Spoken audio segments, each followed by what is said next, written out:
My name is Jake, and I'm 32 years old. Up until recently, I thought I had a pretty solid, if not perfect, relationship with my parents. Sure, I always knew they favored my younger brother, Ethan, but I never thought they would take it as far as they did.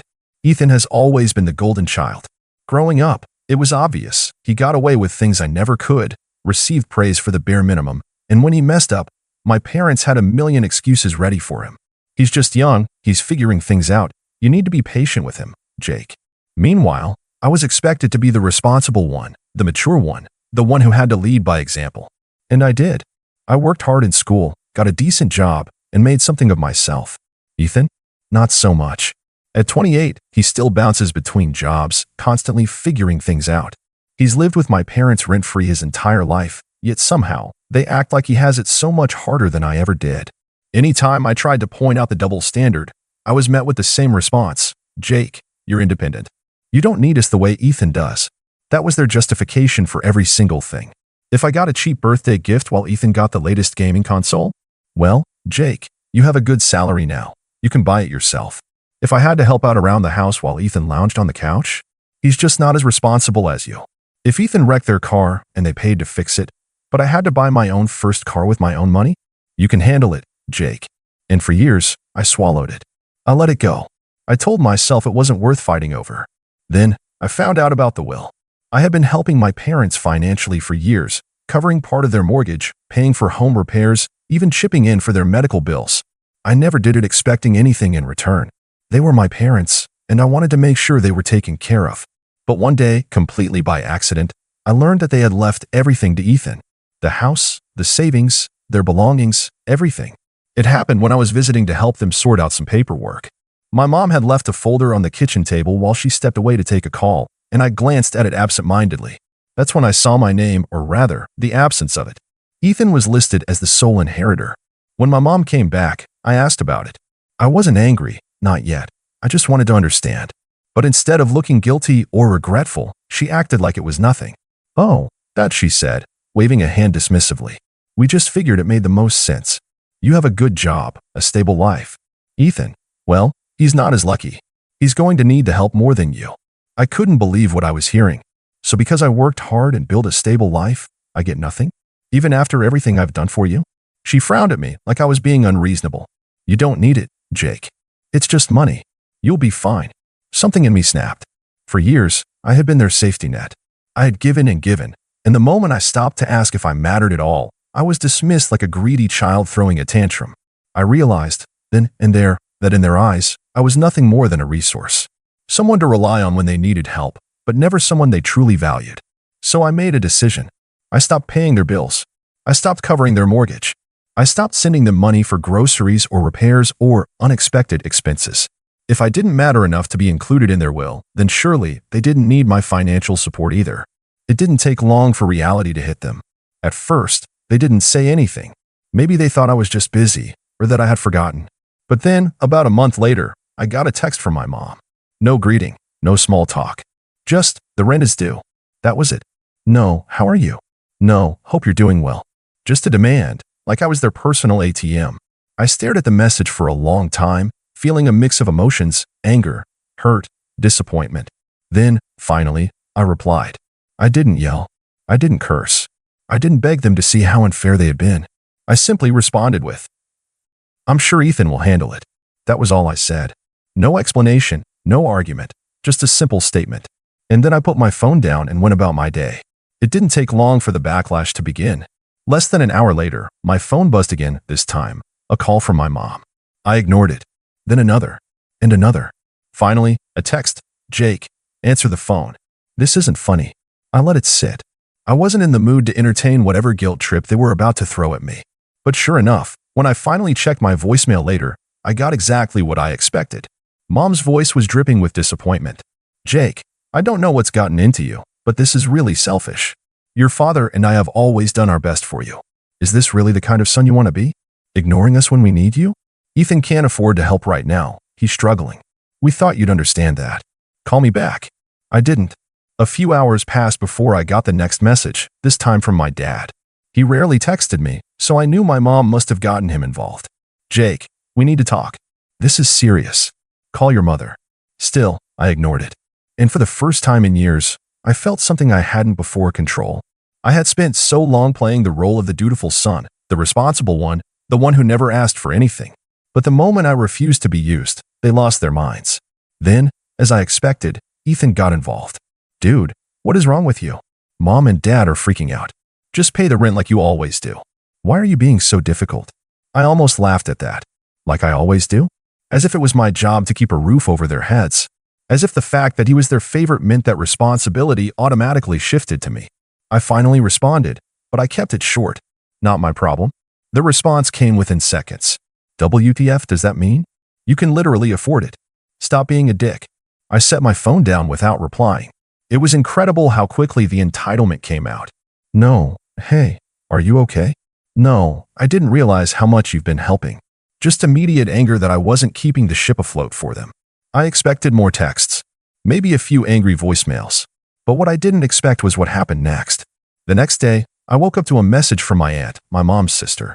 Hey sweetie, your mom just called me in tears. She says you're refusing to help them and that they're at risk of losing the house? What's going on? I thought you guys were close. I sighed. Of course. The flying monkeys had arrived.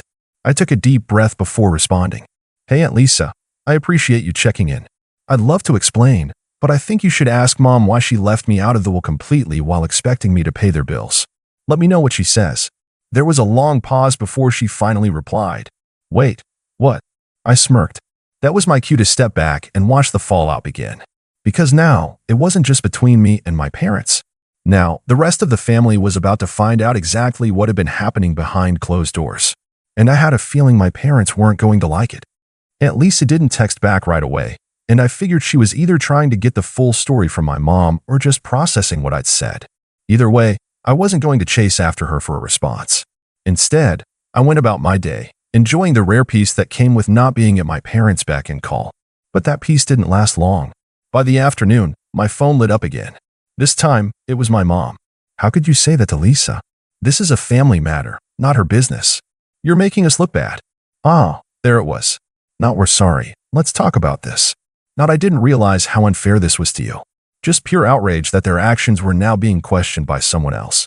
I waited a few minutes before responding. It became her business the moment you dragged her into it. If you don't want people knowing what you did, maybe you shouldn't have done it. That shut her up, at least for the moment. But then Ethan chimed in again. Mom is literally crying right now. Do you feel good about that? Do you feel good about making your own mother cry? I stared at the text, shaking my head. The manipulation was so blatant it was almost funny. Almost. If she's crying, it's because she's realizing that actions have consequences. Not my problem. I sent it, and this time, Ethan didn't respond right away. Maybe he was running back to Mom and Dad, feeding them my words so they could all sit together and fume about how awful I was. Meanwhile, I was starting to realize just how much weight had been lifted off my shoulders. For years, I had been the responsible one, the dependable one, the one who picked up the slack when my parents coddled Ethan and let him skate through life without consequences. And what did I get for it? Nothing. Not even an acknowledgement in their will. I'd sacrificed vacations, nights out, even put off buying a home of my own because I was always helping them out. And they never once appreciated it. I was done. A few hours passed, and then my phone rang again. This time, I answered, because it was Aunt Lisa. Hey, I said, keeping my voice neutral. Hey, Jake, she said, and I could tell from her tone that she was treading carefully. I just got off the phone with your mom. I waited, letting her continue. She told me a very different version of what's going on. I almost laughed. Let me guess, she made it sound like I'm some selfish, greedy son who suddenly decided to abandon them for no reason? There was a pause, and then a quiet sigh. More or less. I leaned back in my chair. Did she mention that I've been covering their bills for years? Or that they left me out of the will entirely while giving Ethan everything? Another pause. No, she left that part out. Of course she did. Well, I said, keeping my tone even, that's what happened. Lisa sighed again. Jake. I had no idea. I really didn't. And honestly, I don't blame you one bit.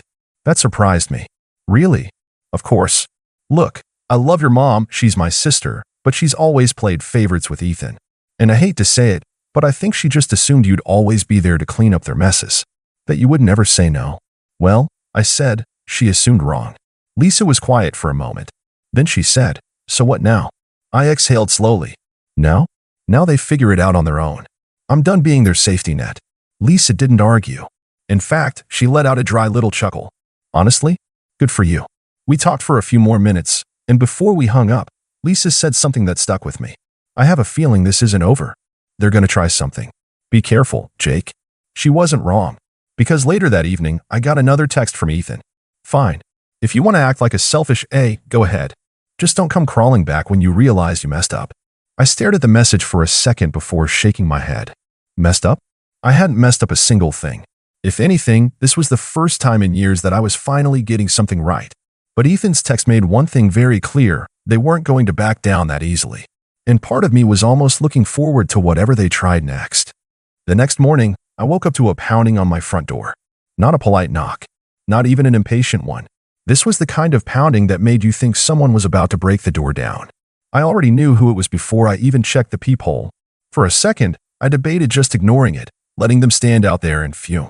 But something told me that if I didn't answer, they'd just keep banging until the neighbors complained. With a sigh, I opened the door. Sure enough, there stood my parents and Ethan. Mom had her arms crossed, her face pinched with disapproval. Dad, as usual, stood slightly behind her, like he always did when she was in full attack mode. And Ethan, well, Ethan had the same smug, self-satisfied expression he always wore when he thought he was in control of a situation. I leaned against the doorframe, arms crossed. Wow, this is unexpected. Mom didn't waste time. Jake, we need to talk. I let out a small chuckle. Oh, now you want to talk? Not when you were writing me out of the will. Not when you were expecting me to keep paying your bills while giving Ethan everything. Now, suddenly, it's urgent. Dad sighed like I was being difficult. Son, can we come in? I pretended to think about it, then shook my head. No, I don't think so. We can have this conversation right here. Ethan scoffed. Are you serious? Dead serious. Mom huffed, clearly not used to being denied what she wanted. Jake, you're being childish. Childish? I repeated, raising an eyebrow. That's rich, coming from the people who showed up at my house unannounced, pounding on my door like debt collectors. Mom's face turned red, but she took a deep breath, trying to regain control. Listen, she said, shifting to what I called her guilt-trip voice. We know you're upset. We understand that you're feeling left out. But you have to look at this rationally. I actually laughed. Rationally? You want to talk about rationality after what you did? Dad, who had been silent up until now, finally decided to chime in. Son, you're doing well for yourself. You have a good job, a stable life. Ethan, well, he needs more help. I turned to Ethan, who was still standing there, arms crossed like this was all beneath him. He needs more help? I repeated. He's 30 years old. He's not a kid. He's had every advantage handed to him while I had to work for everything I have. And now, after all that, you decided he deserves to inherit everything while I get nothing. Ethan smirked. It's not my fault you didn't fight for it. I stared at him, genuinely stunned by how shameless he was. Fight for it. I repeated, my voice quiet. Fight for what? My own parents' love? My own share of what should have been an equal inheritance. Mom waved a hand dismissively. Oh, stop being dramatic. We just thought it made sense. You don't need the money, Jake. That's not the point, I snapped. It's not about needing the money. It's about fairness. It's about the fact that you used me for years, took my help, took my money, took my time, and then tossed me aside like I was nothing when it came to the one thing that should have been fair. Mom's eyes flashed. Jake, we are your parents. We raised you. The least you could do is show us some respect. I laughed, a short, sharp sound. Respect? You want respect when you've shown me none. Ethan rolled his eyes. God, you're so dramatic. You're seriously throwing a tantrum over this? You're acting like you're some poor, struggling victim. I turned to him, my voice ice cold. You're really one to talk about struggling, huh? When's the last time you had to work a full-time job without mom and dad bailing you out? Oh, wait. You never have. That wiped the smug look off his face. But before he could fire back, Mom cut in again. Enough, she snapped. Then she took a deep breath, smoothing out her features. Look, Jake, this is not how I wanted this conversation to go. But the reality is, you're family. And family takes care of each other. I could practically hear the trap she was setting. Oh, I said, not giving her anything. She sighed, as if this was exhausting for her. The mortgage is due. I tilted my head. And we're a little short this month. I couldn't help it. I actually laughed. Are you serious? After everything you just said, after standing here defending your choices, you're still asking me for money. Mom's lips pressed into a thin line. Jake, we're asking you to do the right thing. There it was. The manipulation. The guilt tripping. The expectation that no matter how badly they treated me, I would still come running when they needed me. I took a deep breath, looked each of them in the eye, and said, "No." Mom flinched like I'd slapped her.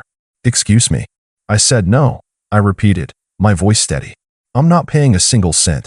Not now, not ever again." Ethan let out a low whistle. "Wow, so that's it, huh? You're just gonna let your own parents lose their home over some petty grudge?" I stared at him. "You live there too, don't you? Maybe you should step up and pay for once in your life." His face darkened. "You're selfish, Jake." Mom, however, wasn't done. "Jake," she said, her voice dangerously low, "do you really want to do this? Do you really want to walk away from your family over money?" I met her gaze without flinching. "That's funny," I said. "Because from where I'm standing, you walked away from me first." She opened her mouth, but I didn't let her speak. "You made your choice. You chose Ethan. You chose to leave me out. Well, now I'm making my choice. And I choose to be done." I stepped back and, without another word, shut the door in their faces. For a few seconds, there was silence. Then I heard Mom's muffled voice through the door. "This isn't over, Jake." I smiled to myself. No, it wasn't. Because something told me they were about to learn just how badly they'd messed up. I didn't expect them to leave right away. My mother wasn't the kind of person to back down when she thought she was owed something. Sure enough, less than a minute after I shut the door, the knocking started again. This time, louder, angrier. "Jake." Mom's voice was shrill, barely muffled through the door. "You're making a huge mistake. You're going to regret this." I leaned against the door, arms crossed, listening to her rant. Dad, ever the quiet follower, muttered something I couldn't quite make out, probably trying to calm her down. But Ethan, ever the golden child, had no such patience. "You're such a selfish piece of garbage, you know that?" he shouted. "All those years we took care of you." That actually made me laugh. I swung the door back open just enough to glare at him. "You took care of me? That's funny, Ethan. Because I seem to remember working 2 jobs in college while you had Mom and Dad paying your rent. I seem to remember lending you money that you never paid back. I seem to remember bailing Mom and Dad out while you sat around doing nothing." His smug expression wavered, but he quickly recovered. "Well, I was the one they trusted with their estate, wasn't I? Maybe you're just mad that you weren't good enough."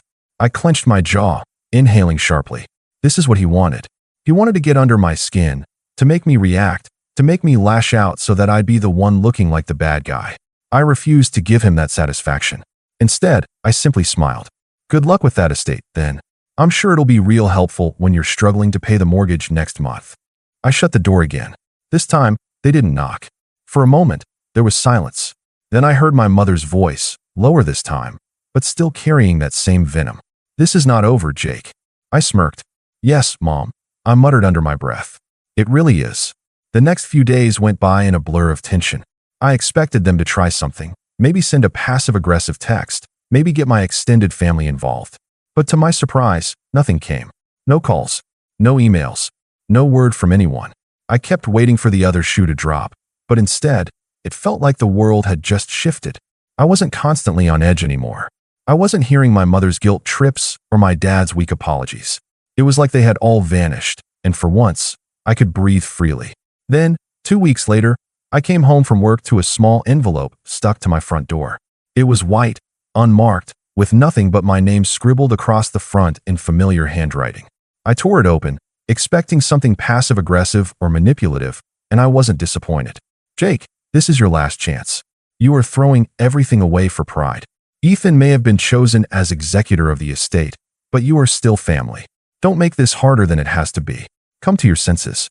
You'll regret it." No signature, just the same tired threats. I crumpled it up and threw it in the trash without even a second thought. A few more days passed. Then I received another message. This time, it wasn't a letter. It was an email from my mother's address. "Jake, I really thought you'd come around. You're the one who always told us family is everything. Now you're turning your back on us. We're struggling. We need you. Ethan's making a mess of things. Please, let's fix this before it's too late." This time, I actually felt a little something, anger. The audacity to make me feel guilty about their mess. To pull that old card about family is everything, when they had chosen Ethan over me from the start. I took a deep breath, then I deleted the email without replying.